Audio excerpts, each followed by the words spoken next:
Welcome some of the best radio talk show hosts in the country. Warren Ballentine with Syndication 1 in Raleigh, North Carolina. Charles Goyette joins us from KFNX in Phoenix, Arizona. Hi, Kitty. Hi, and Joe Madison, the Black Eagle from WOL in Washington, D.C. He's here in New York tonight, and thanks for being with us. And thanks for making the trip to New York. Gentlemen, I'd like to start with Governor Spitzer, who has managed to raise quite a bit of controversy with his action to open up driver's licenses to illegal aliens. And Warren, I know you spent a good bit of time on this, discussing this. What are your viewers saying? Well, my viewers are very upset about this. And to be honest with you, Kitty, I'm a little concerned as a citizen and as an attorney. One of the things that I'm worried about is if they're going to issue these licenses, they're giving these people the right to drive. And if they're giving them the right to drive, if they go out and kill somebody, can we sue the state of New York? Also, the Interstate Commerce Clause is going to come in effect here, because if you're giving somebody a license, you're giving them a right to drive from state to state. And the illegal issue comes into play, because if you're pulled over and you have a legal driver's license from the state of New York, the question of you being here illegally may not have ever be addressed because you have a legal driver's license. I mean, it's a lot of different issues that's come into play here with this. Certainly, Charles, you know, and also this document is your entree onto an airplane, isn't it?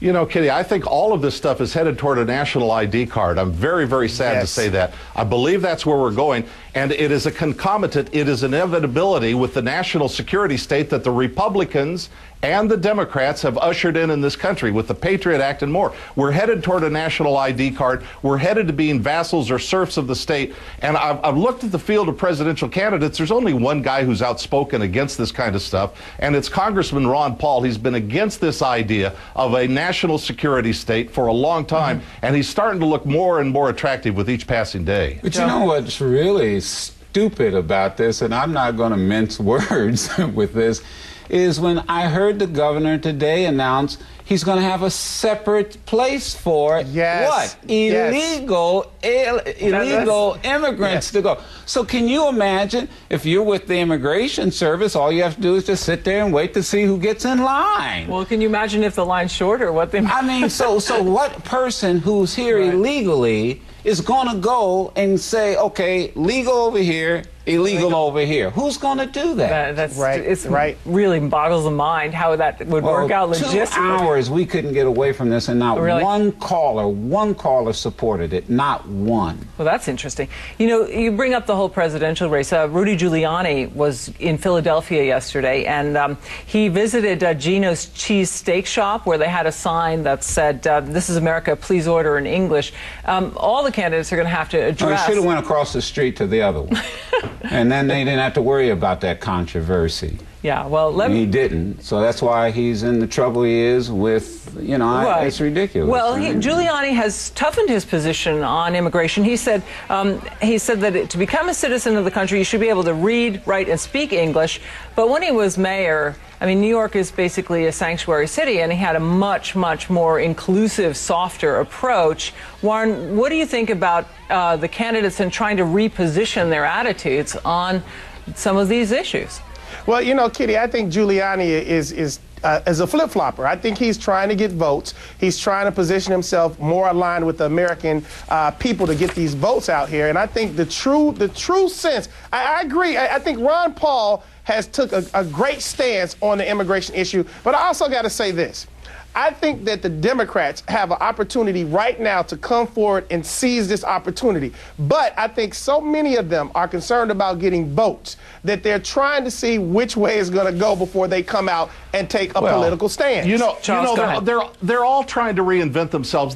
None of them have any core beliefs. There is nothing you could depend on. This is like George W. Bush running in 2000 for a more modest foreign policy. There is nothing any of them believe in other than trying to get a monopoly on some kind of power in Washington. This brings us back to Ron Paul once again, who says, I'm not running for president because I want to tell you what to do with your life. I'm running for president because I want to back the government out of your life and out of your affairs. And they're all looking to the future. AFL-CIO years ago would never have taken the position they've taken on immigration.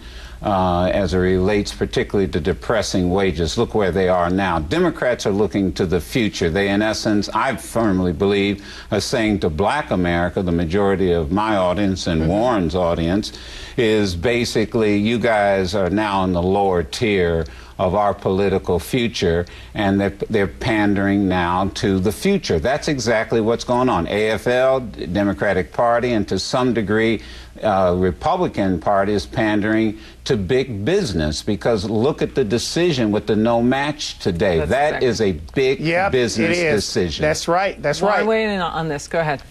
Yeah, I mean, I think Joe is right on the money with this. I think the Democrats are purposely taking the position that they're taking because they're looking at it saying, look, African-American people in this country, we either have your vote already, because most of us vote Democratic, including myself, or they say, well, look, we don't need to focus on you so much because we have so many other people in the Hispanic community that may be voting for us. And they're looking at big business, and they're looking at immigration as the two keys to usher this new era in. And I got to agree with my other colleague on the show about this national ID card. I think that is all coming to fruition in the next couple of years to be. Charles, anything to say on this, or should we move on to the next? Well, yeah, let's move on. I got a lot of other stuff I want to talk to you about, Kitty. The one thing I really want to, God, believe me, we have more. Hillary Clinton, let's go into this, beat her Democratic rival in fundraising. She got $27 million last quarter versus $20 million from Obama raised in the quarter. He was ahead, though, slightly in the second quarter. What does this mean in fundraising, and does money equal the nomination? And I'll start remote, so Charles, go ahead.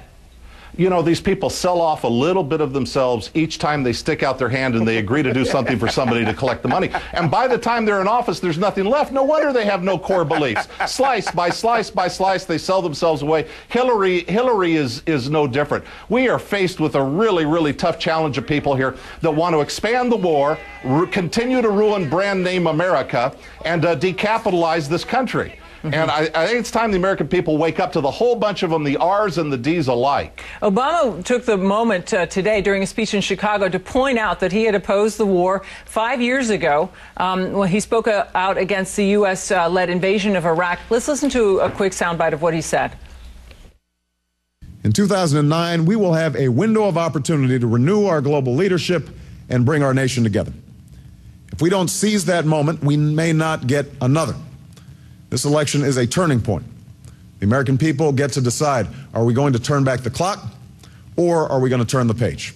A clear effort to set himself aside. Go ahead, Warren.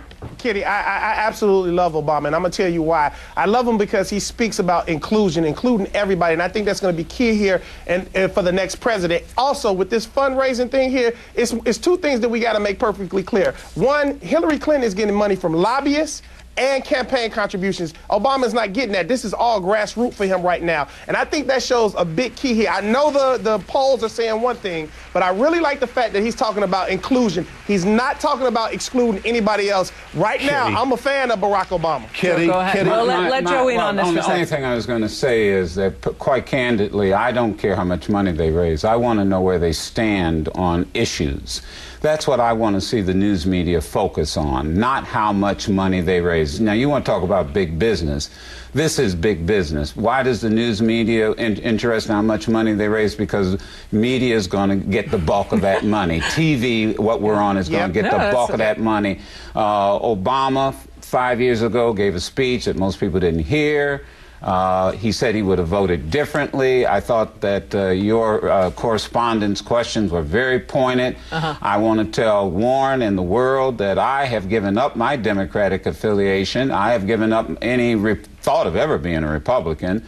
And I'm now an independent with a small I, and I have said to the candidates, I quit complaining about not getting enough time. I'll give you 3 hours on my show, all of you, Republican and Democrat, not to take calls from inside Washington. Well, I think Obama is close to taking me up on it. And then once he does, the rest of them will follow suit. Charles, you get the last word. Go ahead. Well, let me just tell you, I think Obama has given himself too much credit for his opposition to the war. It was very convenient for him to say that he opposed it before he was elected. But since he has been a United States Senator, he has fallen right in line on every vote to continue the war, authorize the war. His voting record on the war is identical to Hillary Clinton's. It's not as though there was ever a proposal to strand those Americans halfway around the world and leave them, but the war needs to be stepped down and defunded, and he hasn't done anything to get it done. And gentlemen, we'll leave it there. Come home. Okay. Yep. Well, none of them. Gentlemen, we got to leave it here. They're telling me we're out of time. Come back. We'll continue. Thank you so much. Joe Madison, Charles Goyette, and Warren Ballantyne.